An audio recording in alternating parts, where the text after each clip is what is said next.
ABC Listen. Podcasts, radio, news, music and more. Paul McVerry always wanted to work with animals. Early on, he imagined that would be as a vet. But instead, Paul's role has been more of a bovine chaperone, shepherding highly prized bulls and superior dairy cows around the world so that they can share their exceptional bloodlines. Paul organised the first ever plane load of airborne cattle.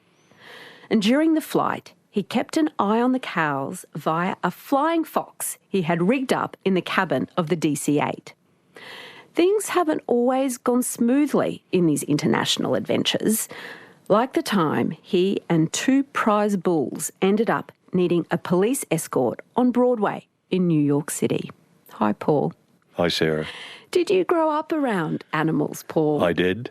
I grew up on a sheep and cattle farm in New Zealand, and I always saw myself in the farming business in some respects.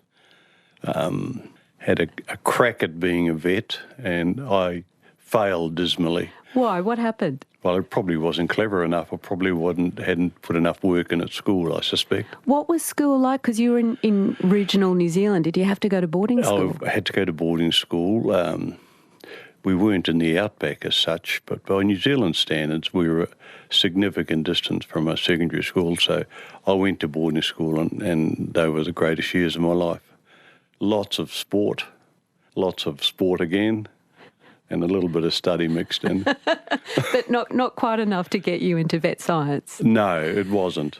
And I was really annoyed, and I probably should have stuck on with it, but I didn't. I went and worked on properties and got myself acquainted with the sheep and cattle breeding business. So you went and worked on a stud property. What's the difference between a regular property and one focused on stud animals? A stud property, the job of a stud property is to produce bulls, which would in turn be sold to the commercial farmer, who would then breed his livestock for either for meat production or heifers for ongoing breeding production. So the job of a stud was to provide, you might say, superior genetics, whether it be sheep, cattle, poultry, whatever the animal type might be. So there was quite a difference, and farmers would go to stud sales once or twice a year and buy new bulls or new rams to infuse new blood into their herds. And as a young bloke, I guess just as a teenager, starting to work on these stud properties, what were your duties? I started off, as everyone does, doing the lowest jobs, milking the house cow early in the morning, cleaning out pens, all those sorts of things, and then gradually worked my way up to where I became the stud master, which took about 3 years, which then opened up other doors for me and actually facilitated me getting a trip to the US. Well, this trip to the US that you were invited to make when you were just 20 years old, what animals were you asked to bring over to the States from New Zealand? It was the annual bull sales in New Zealand of Aberdeen Angus, and at that time there were buyers coming from Scotland and the US in particular, where it was particularly fashionable to have stud-bred cattle, and particularly from another country. I always found that a bit amusing myself, to say, well, I bought some bulls from New Zealand, so therefore I had to be significantly important on the stud breeding scene, equivalent of getting a fancy handbag or something, was it? However, the annual sales held in New Zealand this particular year, there are a lot of American buyers, and one of them happened to be Senator Albert Gore, who was the Vice President's father, and he was in the Senate in the US. And he paid top price that particular year for a yearling Angus bull of 6,500 guineas. Now, a guinea was £1.1, so that would be the equivalent in those days of $2.10, I suspect. Is that a lot of money for a bull? It was the record-priced Angus bull in New Zealand. The interesting thing about that sale was, in those days, none of these animals were ever fertility tested, so they were bought purely on their conformation. So they had to look good, and presented well with good disposition and so on. So the senator bought this bull, paid this enormous amount of money for it. Without really knowing what he was without getting. knowing whether he had any ability at all in the area of breeding. Well, before he could find that out, the bulls had to get from New Zealand to the northeast of the United States. How did that happen? The stock and station company that asked me if I'd be prepared to take them said they had arranged for them to go on a British City Line boat called the City of Birkenhead, and they would be housed in 2 wooden boxes on the aft deck of the ship. And so that was fine. I was delighted by all this. I wasn't getting paid for it, but I was getting a free trip to America. Had you been out of New Zealand much before? I hadn't been anywhere out of New Zealand. And the journey was amazing even at the start, I must say, because as we were loading the 2 bulls, which had to be loaded one by one in the wooden box that they were to travel in, and I had to accompany the bull in each box, and a crane would lift up that box, swinging quite vigorously because the animal was moving around, and my job was to placate the animal. Wait, you were in the box with the animal? I was. Whoa! And I can't tell you how scared I was, but I was certainly scared. And so the first one was lowered onto the deck quite successfully. The second one we had a little bit of bother with, but we eventually got it on board, and I think I got 2 or 3 black toenails out of that exercise. Because it's stamping around on you while you're in the box with it. Correct. And just prior to leaving, there was another development completely unknown to me. There were 2 other larger boxes on the wharf, and after we'd loaded the 2 bulls onto the City of Birkenhead, 2 racehorses, 2 thoroughbreds appeared by truck and were loaded into these boxes. One of them, I subsequently found out, was the champion New Zealand racehorse at the time, a horse by the name of Mr. Mink, who was sold to American interest for $72,000. Now, in 1966, that was an enormous amount of money. I was just amazed. I said, well, what's going on here? Who's looking after these animals? And I was told by the accompanying vet that the captain would arrange someone in the crew to feed the animals and water them. The crew on board the City of Birkenhead comprised of 60 Indian crew, mainly from Goa, and 14 British officers, all of whom vowed and declared they would have nothing to do with any of these animals. So guess who's approached to look after? Like, I couldn't believe the inadequacy of the whole exercise. However, there I am now going up on the crane 2 more times with 2 thoroughbreds. I didn't get any more black toenails out of it, but it was a fairly scary experience, I must tell you. Oh, Paul. So we had 2 thoroughbreds on one side of the ship and the 2 bulls were on the other side of the ship. And we set sail. And did you take any of those animals out of their boxes? No, couldn't take them out the whole time, so I had to go in with them every day, hose out the boxes with all the poo, put fresh straw in, and make sure that they were happy. We had our moments, I can assure you. A few storms in the Pacific going across to Panama, but all in all, it was an experience. They took up most of my time, interestingly enough. I found life on board a little boring, and I found the protocols of life on board terribly boring, really. We used to have to get dressed for dinner, for goodness sake. There'd be probably 7 or 8 officers and myself. The others would be up on the bridge or down in the engine room. And we would sit there and we were given a menu, and I found that all quite hilarious. So I was actually more fascinated in going down and eating with the crew down at the very back of the ship, which is they used to be in old days of cargo ships. And I enjoyed that immensely, having curries and talking to these fellows. They were quite interesting people, really. And I'd done this for about 10 days, and I was summoned up to the captain's cabin and told in no uncertain ways I was to eat with the officers and not with the crew. So I had no option but to agree, which I did for a couple of days, and I resumed my position of going back and eating with the crew. Did all of the livestock or all of the animals make it safely to America? Yes, we made it through the Panama Canal. We did get buzzed by US planes off Cuba because the blockade that was still going on from the Cuban crisis. But we eventually landed into Charleston, South Carolina. And so the thoroughbred horses went off to their owner, and you had responsibility of taking these two very expensive bulls up to Senator Al Gore Sr.'s Al Gore's place, yes. And farm. That was where the man, I call it my man from Mississippi, in his truck turns up. He was contracted to take these two bulls, and I was to be his passenger. It took probably about 2 hours for me to recognise that this was going to be a fairly difficult sort of a trip. Why? Because my man from Mississippi knew absolutely everything.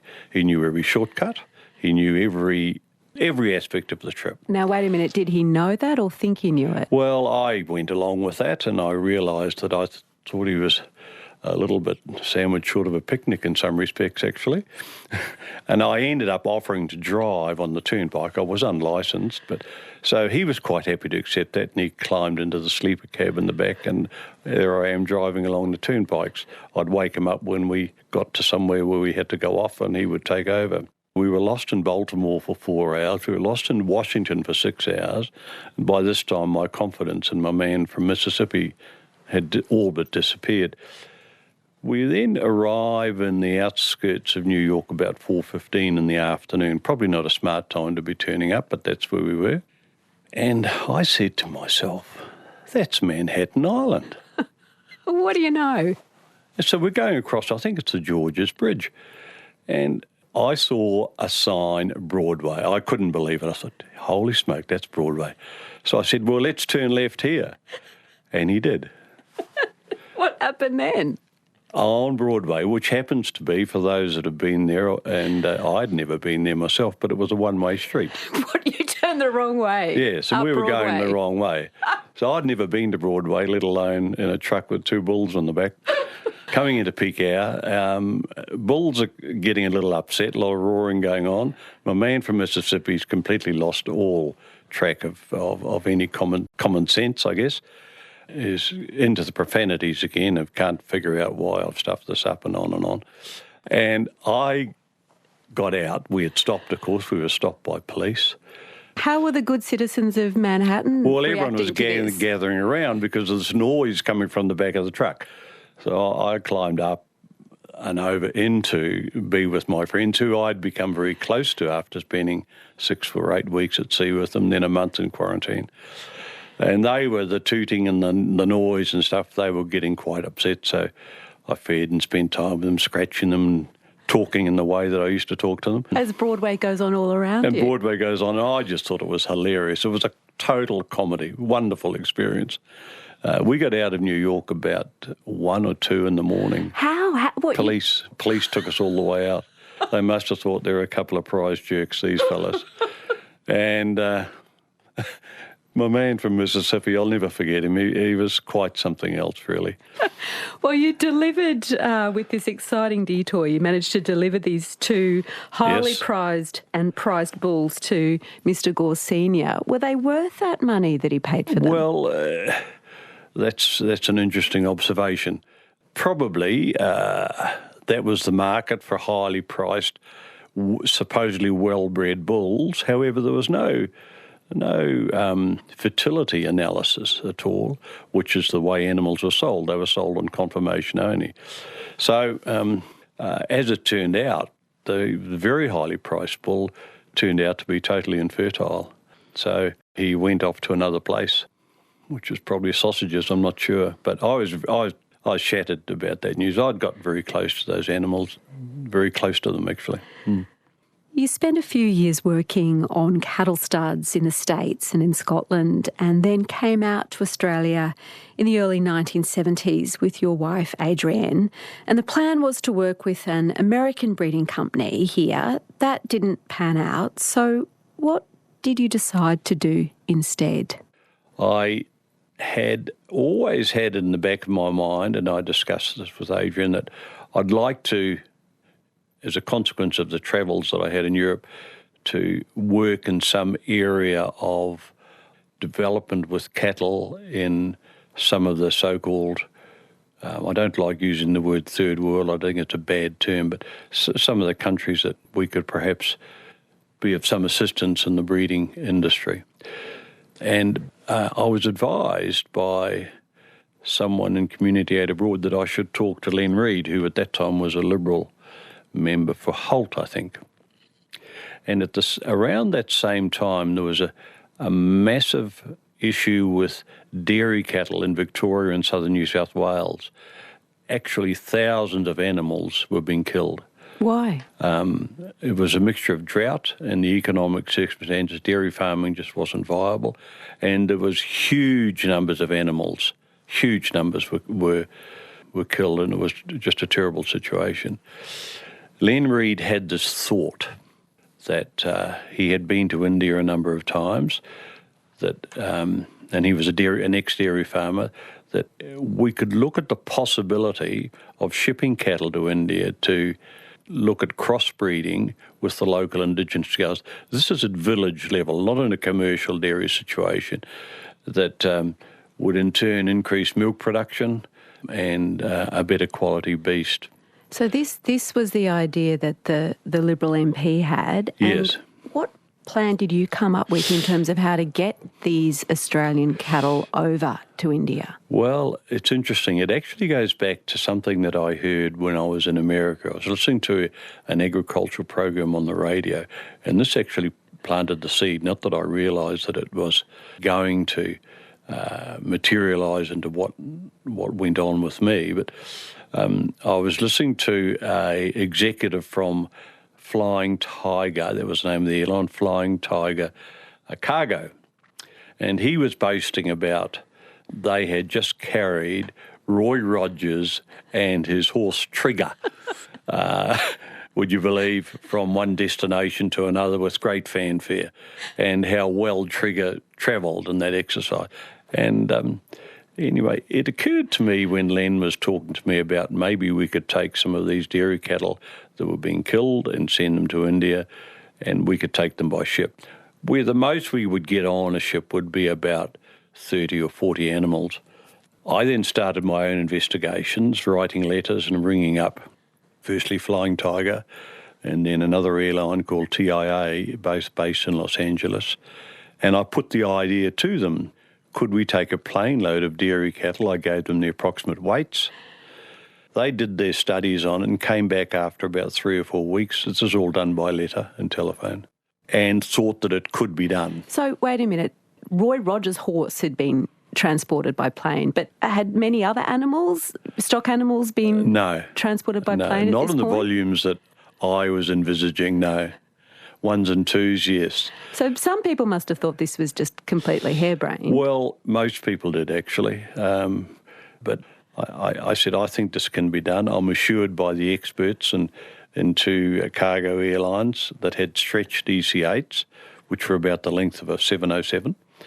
I thought it could be done. The capacity of the planes was well within the frame of carrying about 215 dairy cows. What did they look like inside, these DC-8s? They were just, imagine a plane, there's the fuselage and no seats. That was it. However, the airlines came up with the idea that they would pad the whole inside of the aircraft. They sent one of their representatives out, and we developed the idea that we would put the animals into the plane on blocks of 25.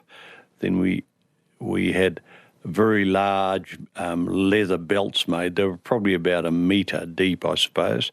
And we would put in 25 animals, run a strap across the width of the plane, and then bring in another 25, and so on. So the mechanics of it were falling into place. So with all of that in mind, I leased a farm in the Yuyangs, which is between Melbourne and Geelong, and it turned out to be a wonderful relationship, and I don't think we paid a lot of rent in the end of the day. The fellow was fascinated with what we were doing. And what, this was going to be like your cattle departure lounge or something? Well, it was a sort of a departure lounge, but it was actually a sorting out lounge, because I had spent some time travelling around Victoria and lower New South Wales, talking to groups of dairy farmers, talking to Rotaries and Lions clubs, local radios. And we soon had about 7 or 8 different groups of farmers who were fascinated with this idea and were totally excited about the fact that instead of shooting animals, they could be made useful in another place. And I met some just quite magnificent people in that process. And they were responsible for also raising a lot of funds themselves. However, the big push on funding came when ABC Radio in Melbourne, with Peter Couchman, a name that would resonate with some older people. He was a television person with ABC, and he was doing the morning show at that time. He asked me to come in and talk about what we were doing and the idea of what we were doing. And as a consequence of that interview, we had several really terrific people express an interest to assist us and give us publicity and assist with funding and that sort of thing. Probably one of our biggest supporters was the late Dan Murphy, whose name is plastered around the country now, and Randall McDonald, who was the managing director of the Age newspaper. And they were two people who had great influence, I suppose you'd call that, and they were instrumental in opening a lot of financing doors for us and helping us. So the great day came where you'd amassed the cows, this first flight. How many boarded that first flight and where? What airport? At Tullamarine Airport, and prior to that I had selected 220 cattle out of about the 500 or 600 that we had assembled, and I inseminated those cattle myself, then pregnancy tested them after a couple of months. My idea being that we would get 2 over there for the price of 1, and that's exactly what happened.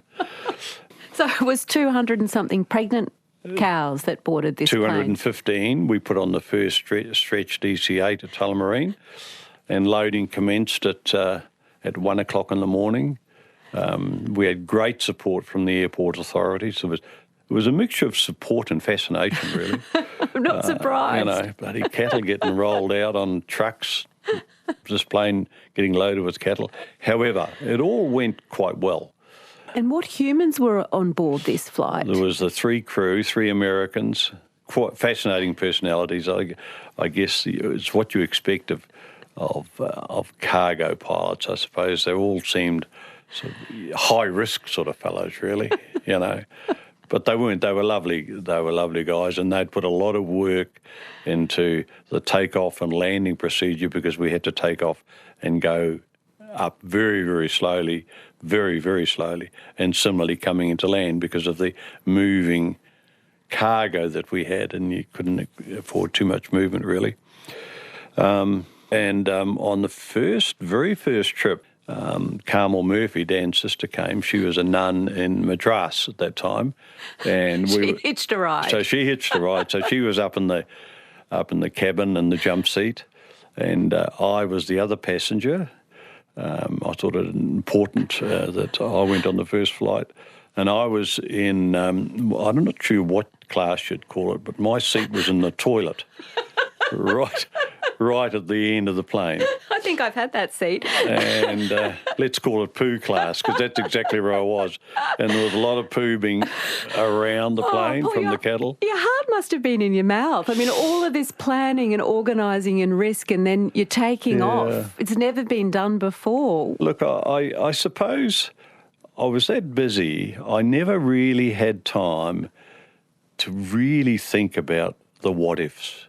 And the what-ifs would have been of a negative nature, I suppose. And I said, well, here we are, we're doing it, let's get on with it. And that's what happened. Tell me how it was that you, from the far end, the poo class of the plane, got around to check on these 215 cows as you're flying up above the ocean. Well, I was particularly anxious to ensure that we had no fatalities. And so I had a little flying fox rigged up on the ceiling of the plane, and I would pull myself along that. And if an animal was going down, I would then stop, go down, and encourage the animal to get up. How regularly did you go up and down on this flying I went fox? for the first trip from Melbourne to Singapore, I must have gone up and down 50 times. I was so concerned that everything would go well, I suppose. What did the cattle think of you flying above them? I'm just amazed, you know. They really just stood there. They were just blew me away. They were just perfect.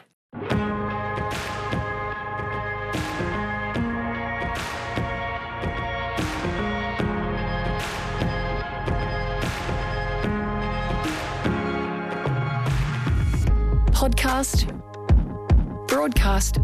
This is Conversations with Sarah Kanoski. Hear more conversations anytime on the ABC Listen app or go to abc.net.au/conversations.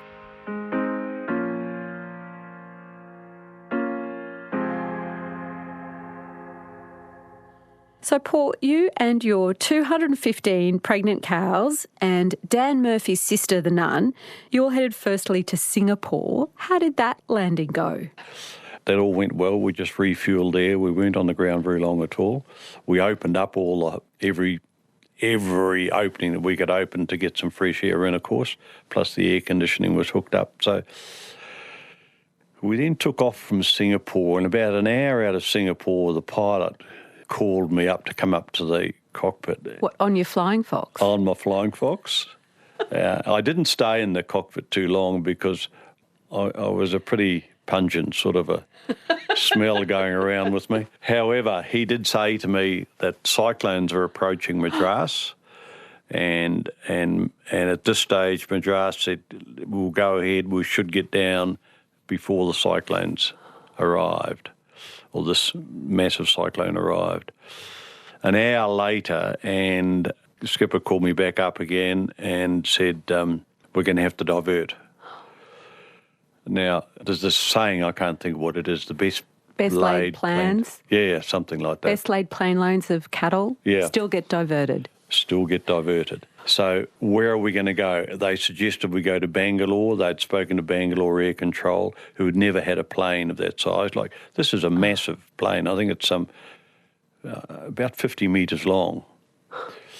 And Bangalore was a regional airport in those days, but that was where we were designated to land. And we landed at about 4 in the morning. By 10 in the morning, there must have been 10 or 20,000 people on the exterior of the airport at the fence looking in. They'd never seen a plane of this size, and to know that there were cattle on the plane was like something from outer space, really. However, we had 24 hours at Bangalore, and in which time I had to secure some local food, which was some paragrass and some paddy and water, and had to carry each lot of those on my fabulous little flying fox down into each pen of cattle, and would eventually sort of hand feed them all, really. And where did you sleep that night? Did you stay with the cattle? Interestingly enough, Carmel Murphy, to her credit, had got hold of some nuns in that town, and I hadn't had any sleep for a couple of days, and I went off and had a shower. No, it wasn't a shower, it was a bath, actually, in a convent. Had a good feed. You must have been a surprising guest for them. I was. I was a smelly guest, I can assure you that.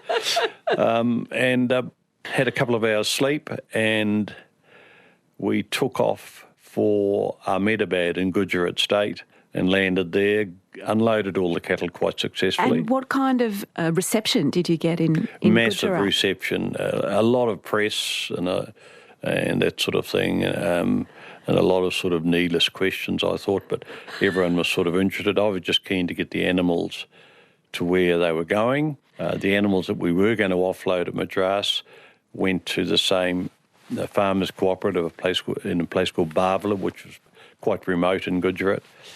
And the animals that were to go to Madras were then trucked after about a week after they recovered from the plane. Had all the cattle survived that extraordinary flight? 100%.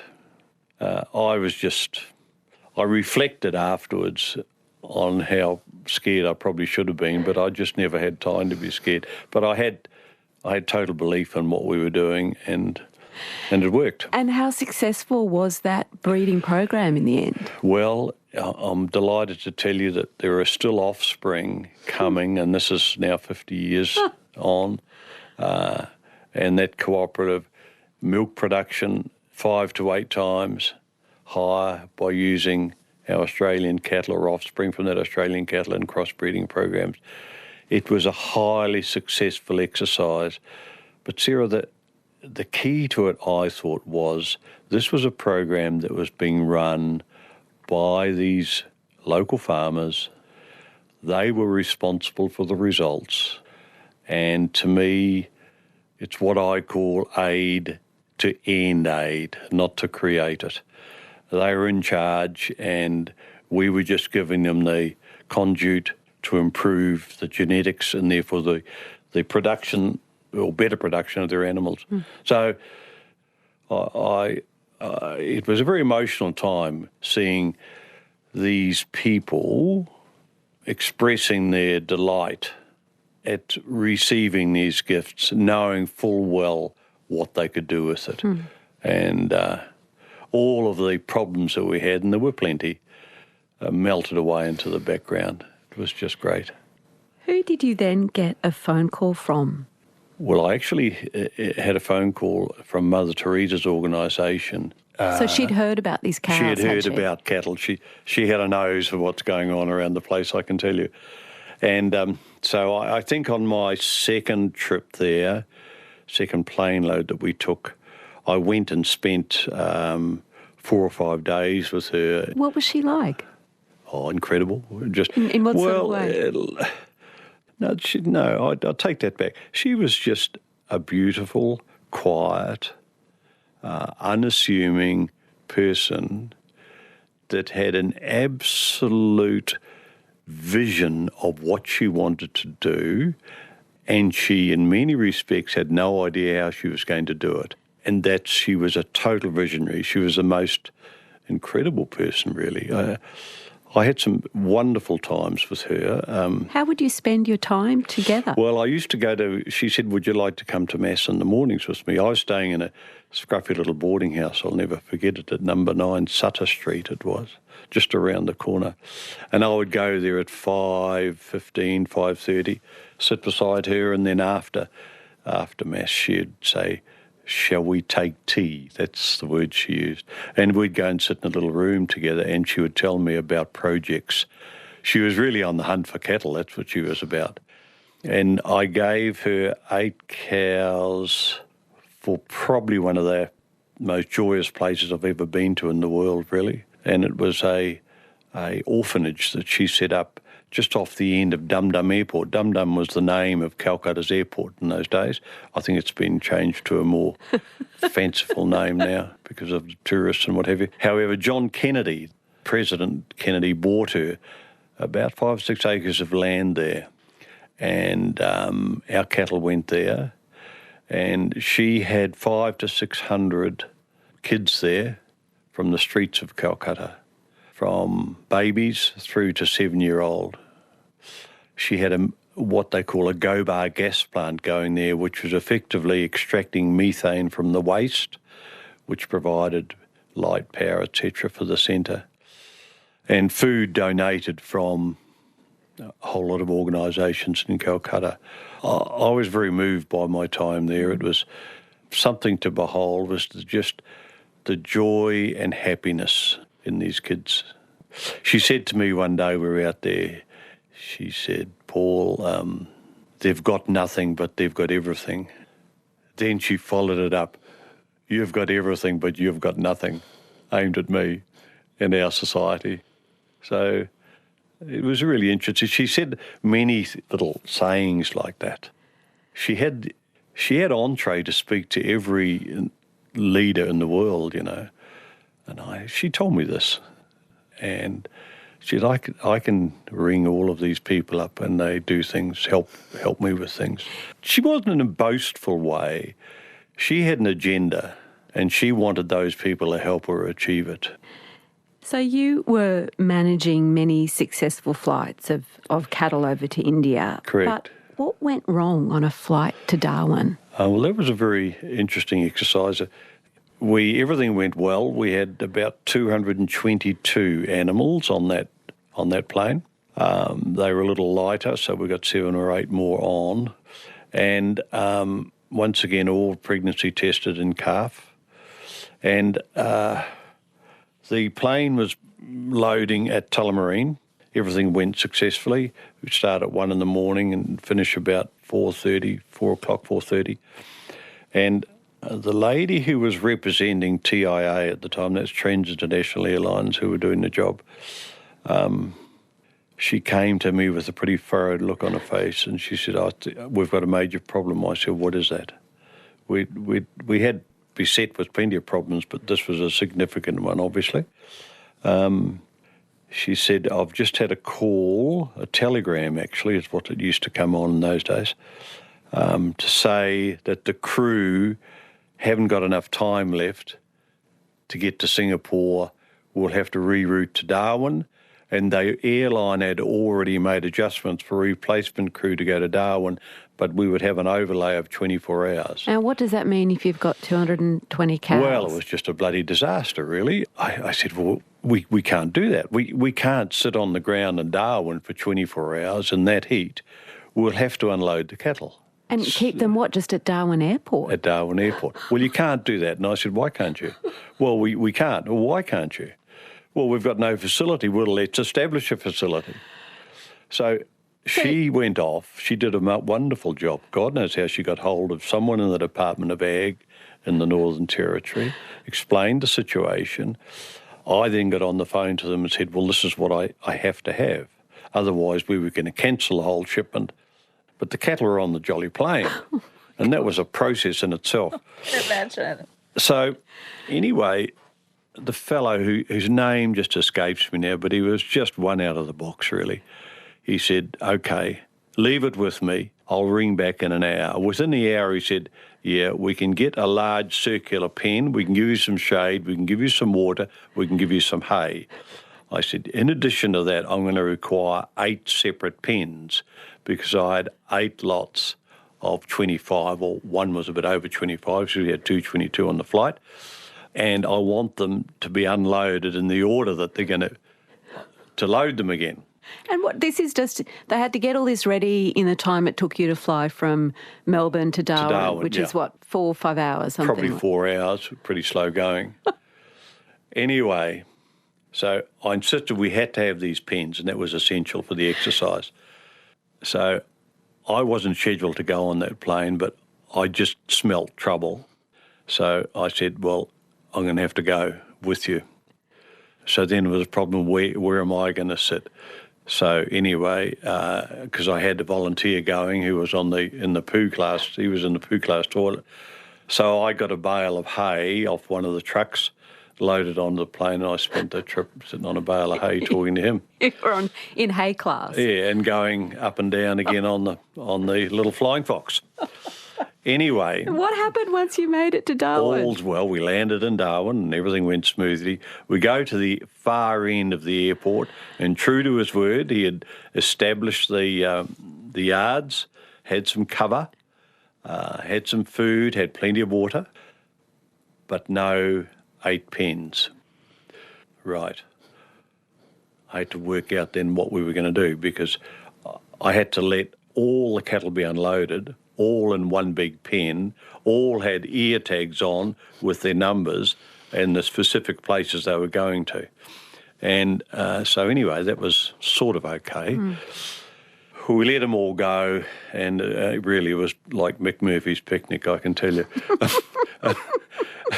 So I then went off to the only place I could stay at in Darwin, because Tracy had just gone through, and it was the old Travel Lodge. I had a shower and went to bed and said I'd be back at 3 o'clock. There were 4 fellows left in charge, and they were terrific blokes. The Department of Ag, just hats off to them, really. But they were 4 characters that were left there. And anyway, I get back at 3 or 4 in the afternoon, and my 4 buddies had been quite diligent in consuming a few Darwin stubbies in the heat with the appropriate effect. And everything was no worries. That's no problem here. We can go and find number 208. We'll find it and we'll guide it up onto the aircraft. No problem whatsoever. This will be a walk in the park. We finished loading about 11:30 that night. Absolute dog's breakfast, really.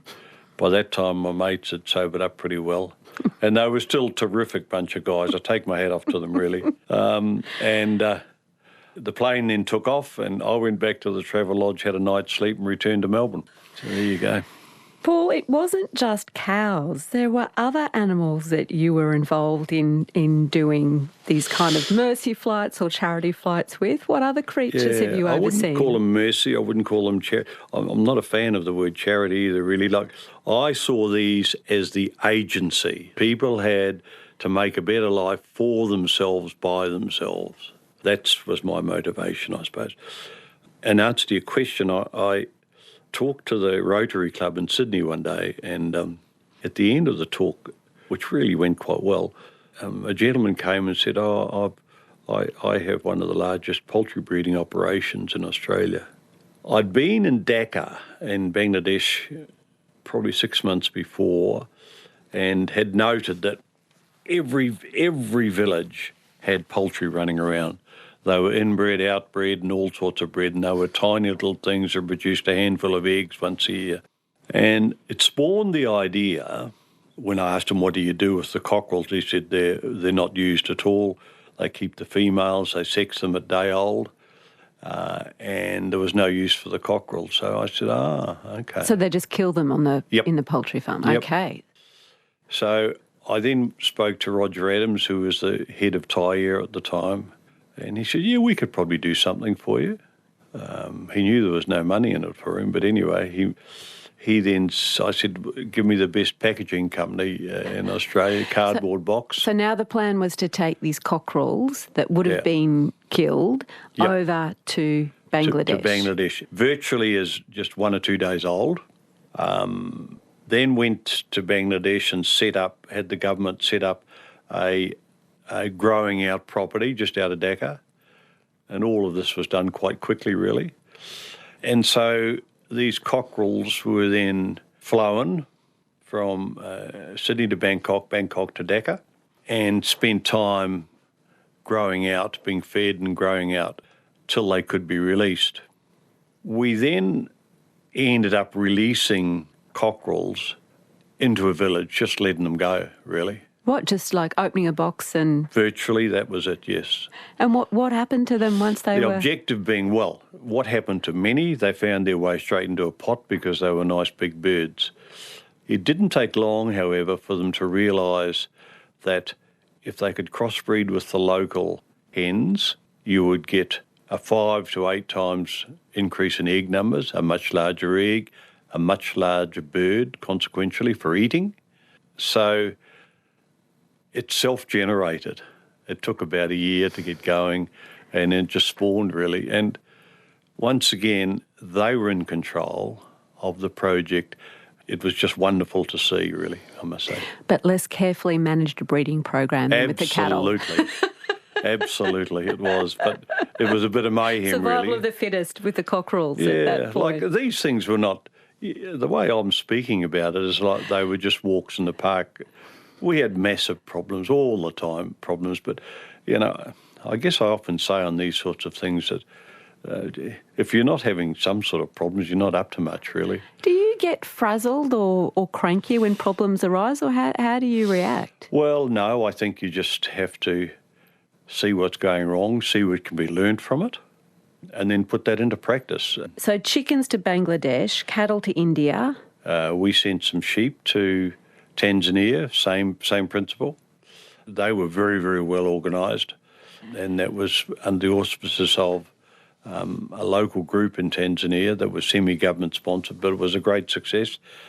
We sent bees to the Philippines, for goodness sake. Yes, bees, of all things. Well, they were probably the easiest to transport, were they? Yeah, well, they were pretty small. You could get a lot of them.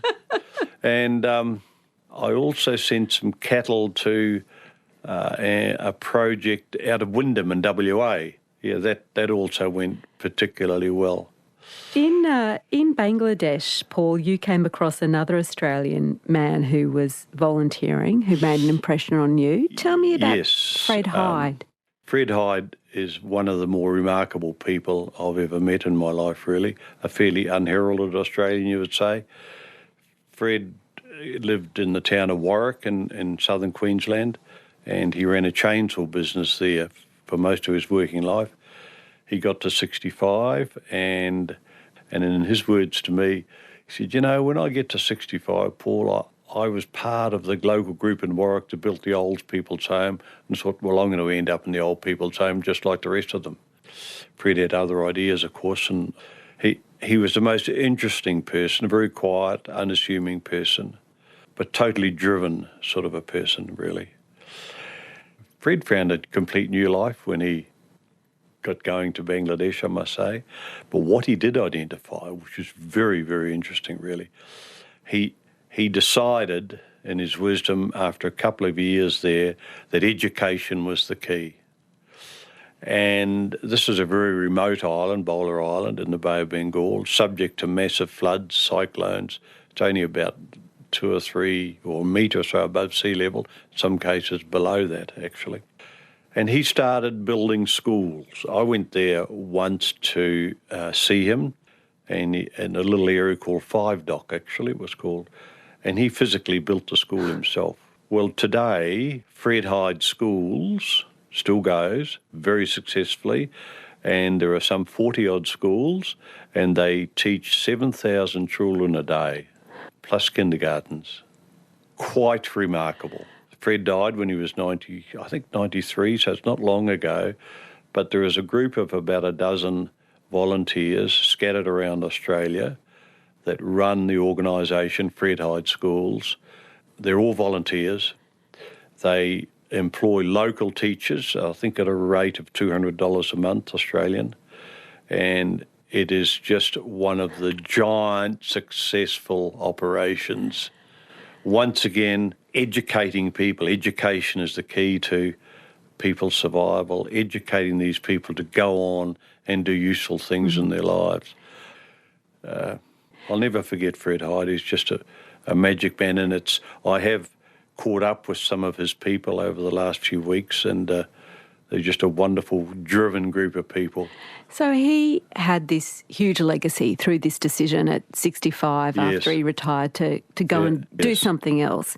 What about you, Paul? Do you think about the legacy of all those lives you must have impacted through those animals? No, not really. No, I don't. I've done other things in business subsequently. Most importantly, I've had the most wonderful family of 5 boys and a beautiful, beautiful, amazing wife. I couldn't have done any of this without Adrian's help, guidance and total backing. Amazing person, really. What about animals, given that you've always loved them and been living around them since you were a little tyke? What animals do you have in your life now?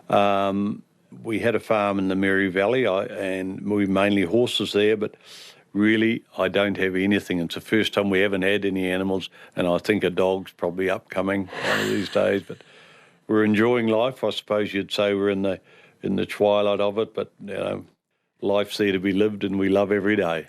Paul, it's been a real honour to hear some of your extraordinary adventures. Thank you so much for being my guest on Conversations. Thank you, Sarah. I've enjoyed it immensely.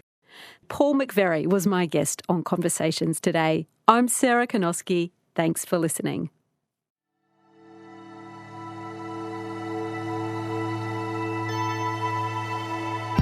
You've been listening to a podcast of Conversations with Sarah Konoski. For more Conversations interviews, head to the website abc.net.au/conversations.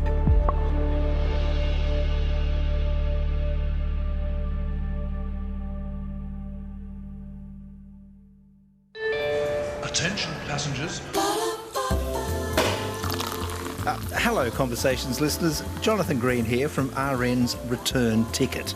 On our show, we take you on journeys of the mind. No passport required.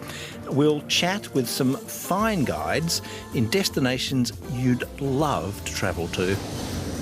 come travel with us here on Return Ticket. You'll find all the episodes on the ABC Listen app.